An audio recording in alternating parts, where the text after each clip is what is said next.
मामूली लड़की समझ रहे थे। वहीं अविनाश ने, जो कि कुछ गार्ड्स आस्था की सिक्योरिटी करने के लिए भेजे थे, वह सभी फ्लोर के बाहर ही रुक गए थे, क्योंकि उसी वक्त एंजल को पता चल चुका था कि इनडायरेक्ट उन्हें कुछ गार्ड्स फॉलो कर रहे हैं। तो कार पार्क करने के बाद एंजल उनसे बातें करने लग गई थी कि वह आस्था के आसपास भी न भटके और न ही आस्था को इस बात का एहसास हो कि सभी सिक्योरिटी गार्ड्स उसे सिक्योरिटी दे रहे हैं और उसके पीछे पीछे आ रहे हैं। तो कहीं ना कहीं यह सुनकर वह सभी गार्ड्स एंजल की बातें बड़े ध्यान से सुनने लगे थे। और तब एंजल ने उन लोगों को बताया कि वह शॉपिंग कॉम्प्लेक्स के अंदर जा रही है, तो तब तक वह लोग बाहर ही वेट करें। उसके बाद वह आस्था को यहाँ से सीधा कुछ खाना वगैरह खिलाने के लिए ले जाएगी। तो सभी लोग उससे दूरी बनाकर चले गए ताकि आस्था को पता न चले कि अविनाश ने उसके लिए गार्ड्स भेज हैं, वो भी उसके मना करने के बावजूद। तो इसीलिए अच्छी तरह से उन गार्ड्स को समझाने के बाद एंजल मॉल के अंदर चली गई थी और गार्ड्स बाहर ही आस्था के आने का इंतजार करने लगे थे। वहीं एंजल जैसे ही अंदर गई, उसने देखा कि आस्था नीचे वाले फ्लोर पर कहीं भी नहीं है। और क्योंकि यह शॉपिंग कॉम्प्लेक्स कम से कम 12 से 13 फ्लोर का बना हुआ था, तो इसीलिए एंजल ने सोचा कि सबसे पहले आस्था को कॉल कर लेना चाहिए ताकि वह कौन से फ्लोर पर है।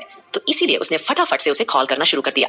लेकिन क्योंकि एंजल को आने में 5 से 10 मिनट लेट हो गया था, वह गार्ड्स को इंस्ट्रक्शन देने के चक्कर में आस्था को बताना भूल गई कि उसे कहाँ जाना है और कहाँ नहीं। फिलहाल जैसे ही आस्था को फोन मिलाया तो उसका नंबर अनरीचेबल बता रहा था, क्योंकि उसका फोन गिरकर टूट चुका था, जिसकी वजह से आस्था का नंबर अब नहीं लग रहा था। एंजल थोड़ा सा हैरान हो गई। फिर उसने सोचा कि शायद अंदर नेटवर्क थोड़ा कम हो, तो ये सोचते हुए वह फटाफट से आगे बढ़ने लगी। जैसे ही वह आगे गई तो रिसेप्शन पर पहुंचते ही सभी लोगों ने एंजल को ग्रीट करना शुरू कर दिया। अभी तक किसी को यह नहीं पता था कि एंजल अविनाश की बीवी है, लेकिन जब अविनाश यह कॉम्प्लेक्स खरीदने के लिए आया था तब एंजल उसके साथ ही थी।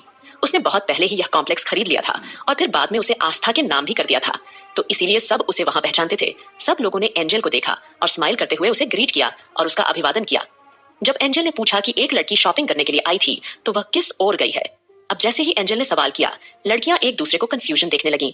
क्योंकि आस्था ने इंडियन ड्रेस पहने हुए आई थी, तो एंजल समझ चुकी थी कि यहाँ पर आज सिर्फ आस्था इंडियन ड्रेस अकेली पहनकर आई होगी, वरना यहाँ कोई भी इंडियन नहीं होगी।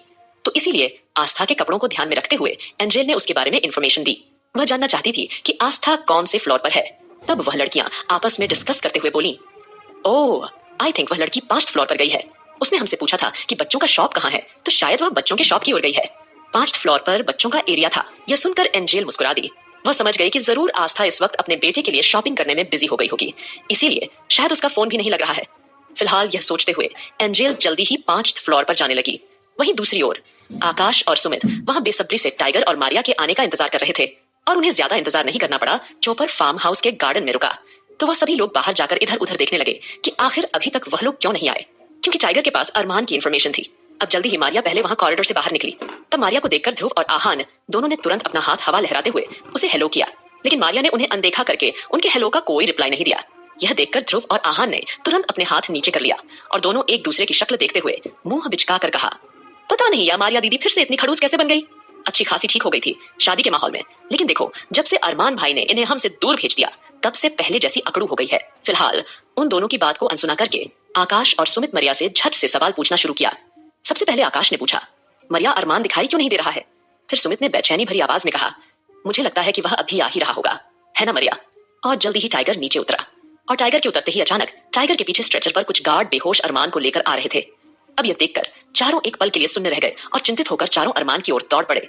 वहीं आहान लगातार टाइगर को देखकर पूछ रहा था, मेरे भाई को क्या हुआ, क्या हुआ मेरे भाई को, ये बोल क्यों नहीं रहे हैं, बताओ ना टाइगर भाई, बोलो ना, मेरे भाई के साथ क्या हुआ है, ये अपने होश में क्यों नहीं है।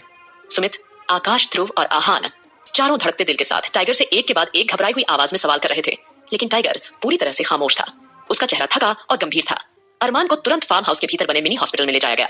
वहां पहले से ही उनके पर्सनल डॉक्टर मौजूद थे जो बिना देर किए उनका चेकअप करने में जुट गए। इसी दौरान बाहर आकाश, सुमित और आहान के सामने टाइगर और मारिया खड़े थे।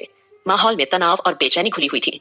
आंखों में आंसू लिए आहान ने टाइगर का हाथ थाम कर रोते हुए पूछा, आप लोग जवाब क्यों नहीं दे रहे, मैं कब से पूछ रहा हूँ, आखिर अरमान भाई को हुआ क्या है, वह इस तरह स्ट्रेचर पर क्यों है, अब तक कहाँ थे वो, उनके साथ क्या हुआ।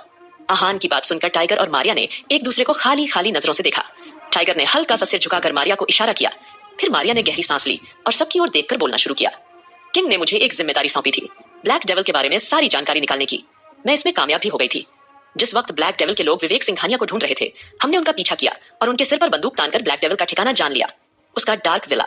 मैंने यह जानकारी कल ही किंग को दे दी थी और जैसे ही किंग को पता चला कि ब्लैक डेविल कहाँ छुपा है, उन्होंने तुरंत अपने प्राइवेट जेट से वहां जाकर उस पर हमला कर दिया। किंग ने ब्लैक डेविल का अंत कर दिया।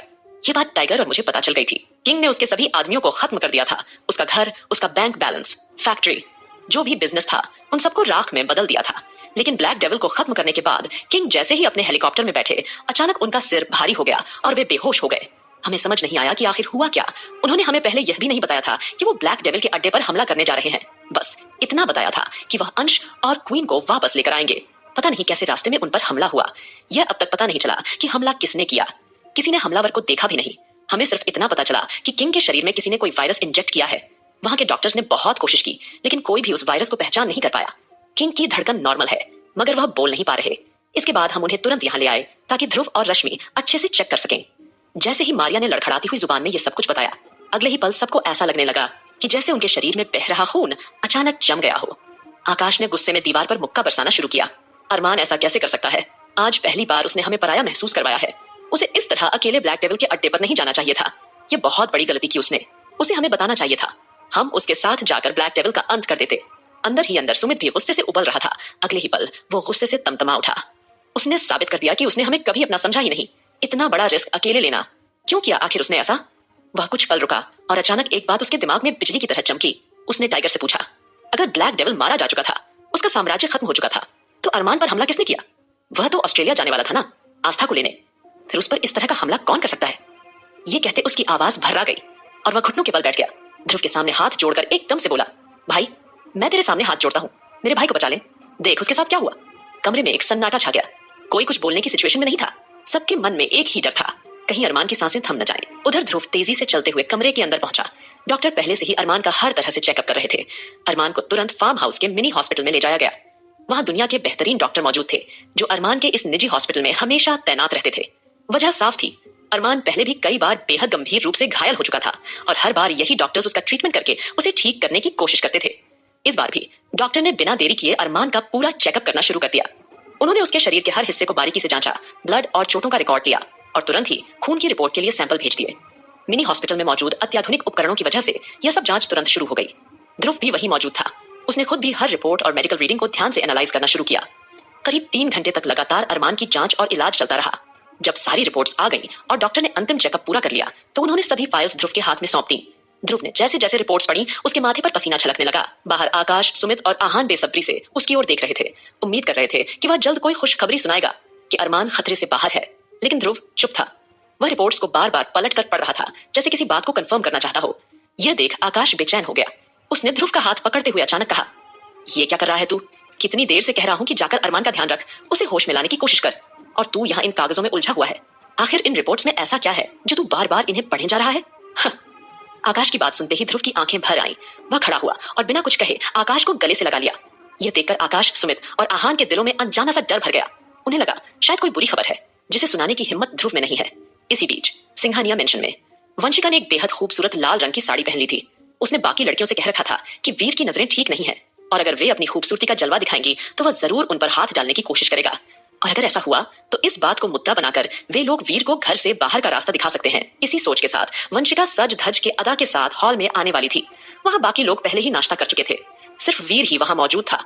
कुछ देर पहले अभिमान चाहकर भी उसे गले से नहीं लगा पा रहा था, जैसे उसे कुछ अंदर ही अंदर रोक रहा हो। असल में वीर उनका खून था, उनका बेटा था, लेकिन उसके आने से घर के माहौल में कोई बदलाव नहीं आया। सबका ध्यान बस इस बात पर था कि अरमान कहाँ गायब है और अब तक वापस क्यों नहीं आया। दादाजी ने अभिमान जी को समझाया, अरमान जब भी बहुत ज्यादा गुस्से में होता है तो 2 से 3 दिन फार्म हाउस में रहता है, फिर खुद के गुस्से को शांत करके वापस आ जाता है। लेकिन अब वह बदल चुका है, मैच्योर हो गया है। मुझे पूरी उम्मीद है कि वह खुद को संभाल लेगा। दादाजी ने आगे अभिमान जी को आश्वासन दिया, वो वीर और वसुंधरा की मौजूदगी बर्दाश्त कर सके। शायद इसी वजह से वह अभी बाहर गया हुआ है, ताकि वो खुद को मजबूत बनाकर उनका सामना कर सके। दादाजी की ये बात सुनकर अभिमान कहीं ना कहीं थोड़ा शांत हो गए, लेकिन उनके दिल में एक अजीब सा दर्द उमड़ रहा था। वह बस इसी इंतजार में थे कि अरमान जल्दी से वापस आ जाए। इधर वीर अपने कमरे में पड़े पड़े बोर हो चुका था। उसने जल्दी से नहा धोकर खुद को फ्रेश किया और इस बार सूट टाई छोड़कर जीन्स और शर्ट पहन ली। अब वह बिजनेसमैन जैसा नहीं दिख रहा था, बल्कि घर में रहने वाला एक साधारण सा लड़का लग रहा था। उसकी पर्सनैलिटी में भी अब थोड़ा बदलाव आ चुका था। तैयार होकर जैसे ही वीर बाहर निकला, उसकी नजर सीढ़ियों से उतर रही वंशिका पर पड़ी और एक पल के लिए वीर की आंखें ठहर सी गई। वंशिका लाल रंग की साड़ी में बेहद खूबसूरत और आकर्षक लग रही थी। उसके पीछे राधिका भी लहराते हुए आ रही थी और वीर की नजरें सिर्फ वंशिका और राधिका पर टिक हुई थीं। वंशिका और राधिका को इस अंदाज में देखकर वीर की आंखें हैरानी से फैल गईं और उसके चेहरे पर जबरदस्त चमक आ गई, जो साफ बता रही थी वह खुद के जज्बातों रोक नहीं पा रहा, मानो जैसे उसके भीतर का राक्षस लाल टपकाते हुए बस उन्हें देखता रह गया हो।